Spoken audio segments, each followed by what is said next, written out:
স্বাধীন কুমার গুপ্ত। সংগ্রামীবৃন্দ, আমাদের অনুষ্ঠান শেষ পর্যায়ে এসেছে। আমাদের জাস্ট আমি 2 মিনিট নেব। আমাদের আজকের অনুষ্ঠানে সম্মানিত প্রধান অতিথি, সম্মানিত প্রধান বক্তা, বগুড়া থেকে আগত বিভিন্ন পর্যায়ের নেতৃত্ব এবং শেরপুর পৌর বিএনপি সহ যুবদল, ছাত্রদল, কৃষক দল, জাসাদ, বিশ্বাস, কান্তি দল সহ সকল অনুষ্ঠানের নেতৃত্ব, সকলের প্রতি সালাম। আপনারা দীর্ঘক্ষণ ধৈর্য সহকারে, রাত্রি 10টা ওভার হয়ে গেছে, আপনারা দলকে কতটা ভালোবাসলে এত রাত্রি পর্যন্ত আপনারা এখানে রয়েছেন এটা বলা যায় না। আপনাদেরকে পৌর বিএনপির পক্ষ থেকে সকল অনুষ্ঠানে ধন্যবাদ জানাচ্ছি। আর পাশাপাশি আমি 2 মিনিট না কথা বললে হয়তো আমার সংগঠনের মধ্যে একটা বিভাজন তৈরি হয়ে যাবে। হেনা ভাই আজকে আমাকে অত্যন্ত স্নেহ করে, কারণ আমি কিন্তু ছাত্র রাজনীতি তার হাত দিয়েই তৈরি হয়েছে, আমি মনে করি। ঠিক আছে কি? আমি সেই অধিকার নিয়েই বলতে চাই, হেনা ভাই যেটা বলেছে সবই সত্য। আমি বেয়াদবি করেছি এটাও সত্য, আমি সবার সামনে স্বীকার করছি। সেটা হলো সংগঠন বিরোধী বেয়াদবি।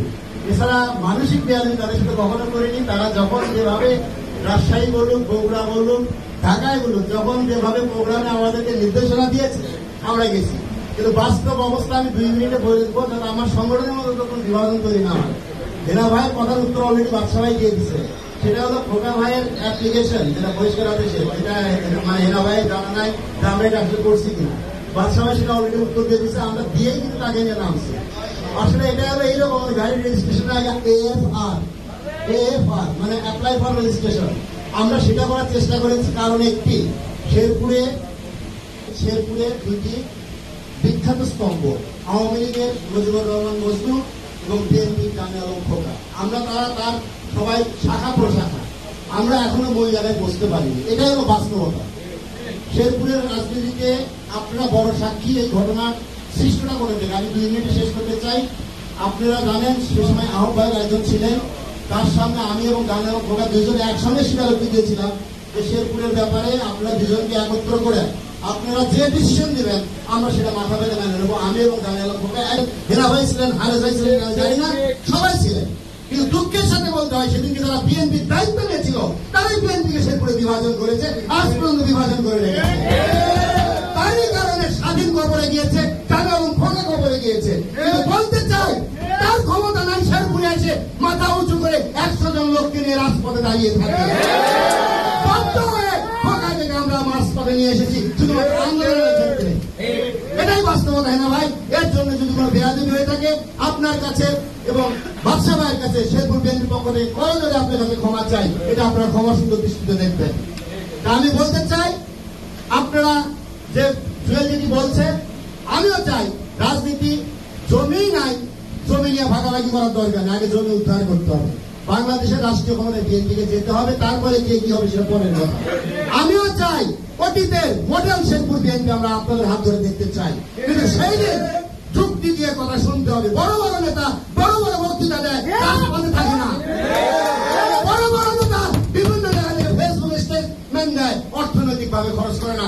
আমি চ্যালেঞ্জ দিয়ে বলতে পারি, শেরপুর পৌর বিএনপি আপনাদের সহযোগিতা, আমরা নিজস্ব অর্থ দিয়ে আইনগত যত সহযোগিতা বলেন, রাজশাহী বলেন, ঢাকা বলেন, বগুড়া যতবার আপনারা আন্দোলনে ডেকেছেন, শেরপুর বাস স্ট্যান্ডে যতবার ডেকেছেন, আমরা কিন্তু কারো কাছে হাত পাতাই ভাইরা, নিজের অর্থ দিয়ে আমরা রয়েছি। শুধুমাত্র আমরা লোকবল বাড়ানোর জন্য বলতেই হচ্ছে, খোকা ভাইকে আমরা ইউজ করে নিয়েছি। খোকা ভাইকে আসলে সত্যি আমরা ইউজ করে নিয়েছি। এটা আমাদেরই মনে করেন সার্থকতা বলবো।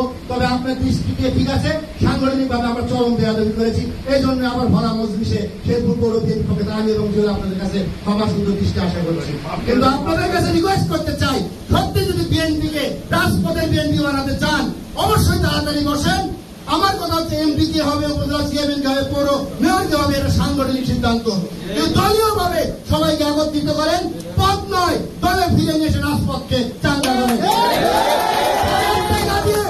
ঘর ভাড়া করে আমরা রাজনীতি করতে চাই না।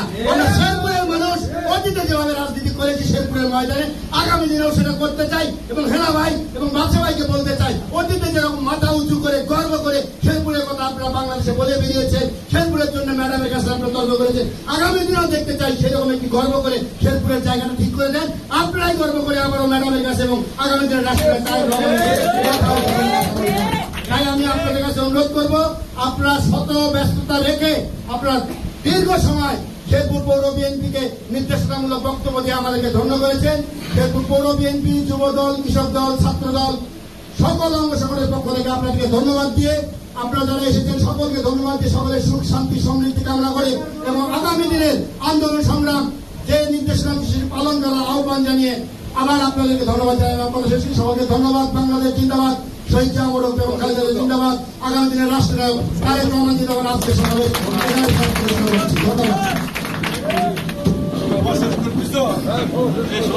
শেষ